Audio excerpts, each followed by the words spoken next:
जी अस्पताल का ओपनिंग किया गया है, विशेष सुविधा महिलाओं के लिए क्या है यहाँ पे जो अस्पताल के अंदर में जो है? अभी एएनसी की सारी सुविधा अभी उपलब्ध रहेगी। स्पेशलाइजेशन फिर हम लोग तुरंत थोड़े दिन में शुरू करेंगे। जी तो महिलाओं के लिए एक्चुअली जो अपने समाज में मैक्सिमम महिलाएं हैं वो अगर देखा है तो 90% एनीमिया और उनसे पीड़ित हैं।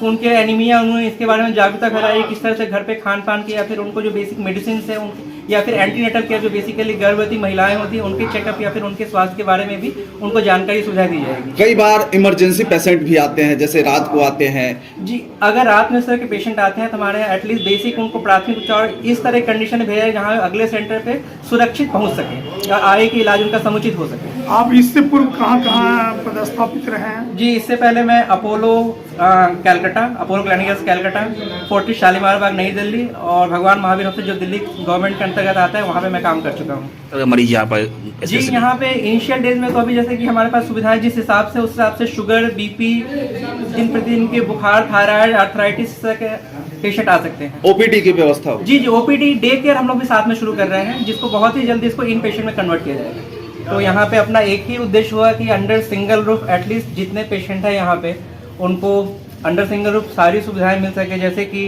ब्लड टेस्ट, एक्सरे वगैरह जो बाद में लोग शुरुआत करेंगे। अभी हम लोग ओपीडी डे केयर फिर आगे इन पेशेंट में भी शुरुआत करने वाले हैं ताकि पेशेंट को अभी 10 बेड से शुरू कर रहे हैं, अगर आगे हुआ तो बेड की संख्या भी बढ़ाई जाएगी।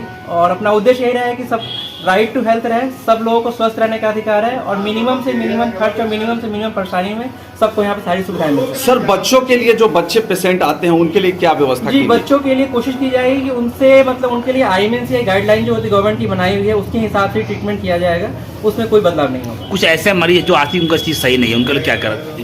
जी उनके लिए ये हर रविवार को उनके लिए मुफ्त चिकित्सा ये परामर्श दिया जाएगा और जितना हो सके यथोचित उनके ऊपर ये विचार किया जाएगा और उनका ये किया जाएगा इलाज। जिस तरह सीहोर जिले में इस तरह अस्पताल का आगाज किया गया है तो लगता है कि जो सारी सुविधाएं से जो जिस तरह बताया जा रहा है ये सारी सुविधाएं सीहोर जिला के मरीजों को यहाँ जो है उनको मिलेगी यहाँ पे? हाँ बहुत जल्द मिलेगी। यानी यहाँ तो अभी ओपीडी से शुरुआत है और विथिन 1 मंथ हम लोग यानी आईसीयू वगैरह स्टार्ट कर रहे हैं और स्टार्टिंग में नेबुलाइजर, ऑक्सीजन वगैरह की 24 घंटे व्यवस्था रहेगी और बहुत जल्द यानी लगाइए और भी विभिन्न विभाग के चिकित्सक यहाँ बैठने लगेंगे। सर आयुष्मान कार्ड का यहाँ काफी चलता है, क्या आयुष्मान कार्ड के लिए हम लोग अप्लाई करेंगे? एक बार अपने पास सुविधा सारी हो जाती है फिर हम आयुष्मान के निश्चित रूप से अप्लाई करेंगे या फिर ऐसे भी जो ये बाजार जो मूल्य पे जो दवाइयाँ हैं या फिर जाँच है उनसे आपको बेहतर सुविधा और बेहतर कम कीमत से लोगों को अवेलेबल होगा यहाँ पे। आपने जांच की बात कही है तो किस तरह जांच यहाँ हो सकता है? जी यहाँ पे बेसिक खून पेशाब, खून पेशाब, ईसीजी, एक्सरे इन सब की जांच यहाँ पे हो सकती है। इवन मासिक ये हर मंथ हम लोग पीएफटी टेस्ट में जिसमें अस्थमा दमा की जांच होती है वो सब भी फ्री यहाँ पे कैंप में। एक और अस्पताल का आगाज किया गया है, इसके गवाह भी बने हैं आप, तो क्या लगता है इस तरह फैसिलिटी आगे जो है अस्पताल में दी जाएगी जो यहाँ पे कहा गया है?